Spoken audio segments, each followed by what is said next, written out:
So I want you to notice, as I've been blow drying this, that wherever there is a crease, that the color darkens quite a bit. So that's how you end up with some of those light and dark streaks on there.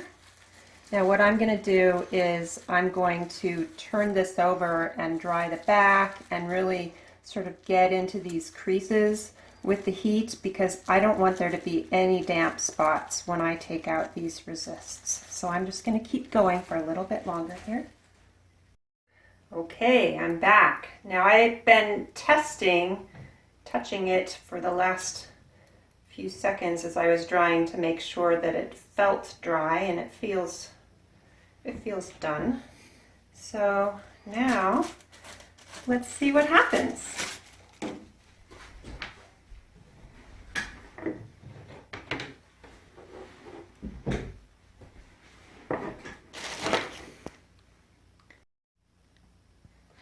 So now we are going to start cutting these threads.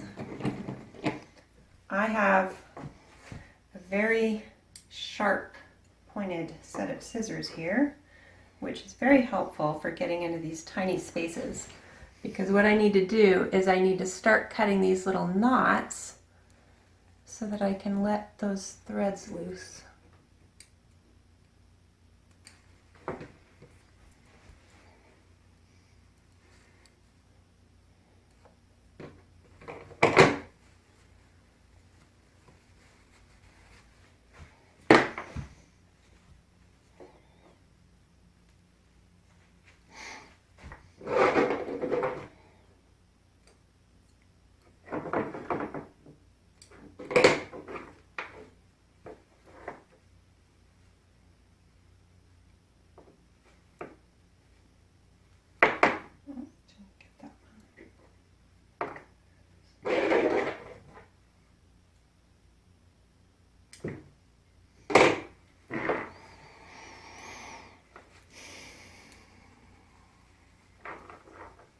Sometimes they're stubborn, and we have to find another spot.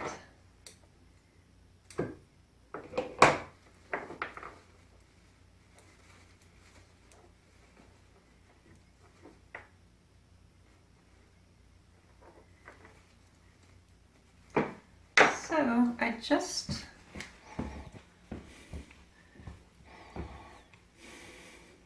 remove all those threads.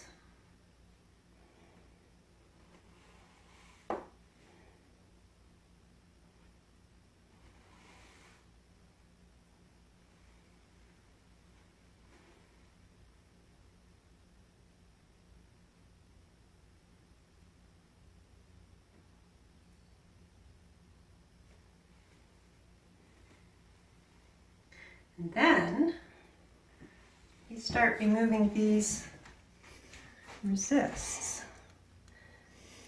Now I use these little tiny hair rubber bands, which you can buy very inexpensively at Walmart.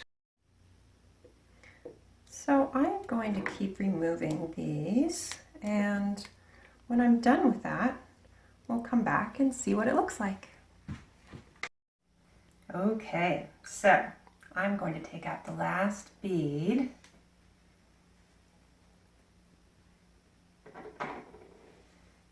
And we are going to iron this and see how it looks. Dun, dun, dun, dun.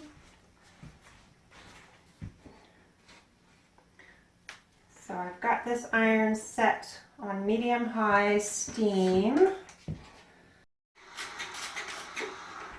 Okay.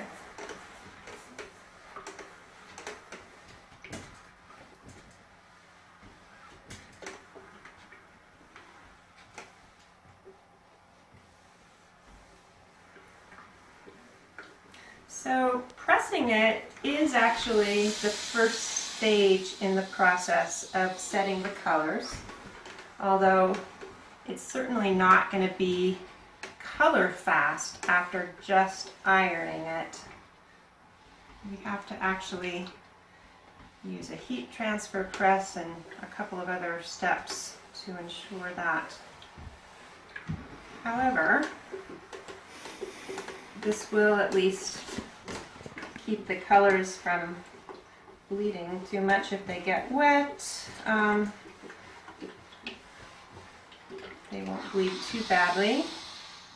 And also, it's really important to note that before you put something in the heat press, you have to make sure that all the wrinkles are out if you want it to be smooth, because any wrinkles that are in it when you run it through the heat press are going to be set into the fabric pretty well. So I'm just going to try to make sure that we have every wrinkle out.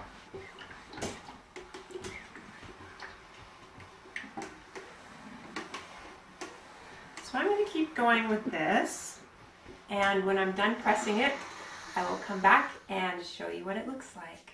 So we are just about done ironing this baby, and I'm going to show you what it looks like. It turned out really lovely. Check this out.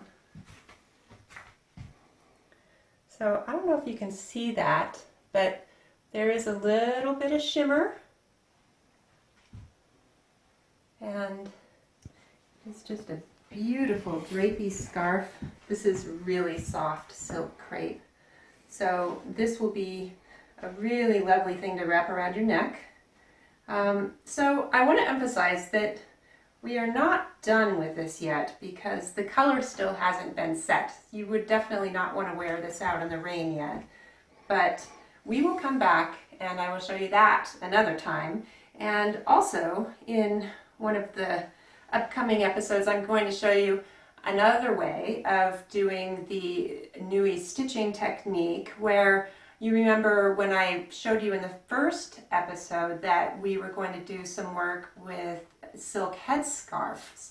So I'm going to use a second Nui technique on the headscarf, which is a little bit quicker. It's going to have a different effect. So more to come there. So we will see you soon. I hope you enjoyed watching.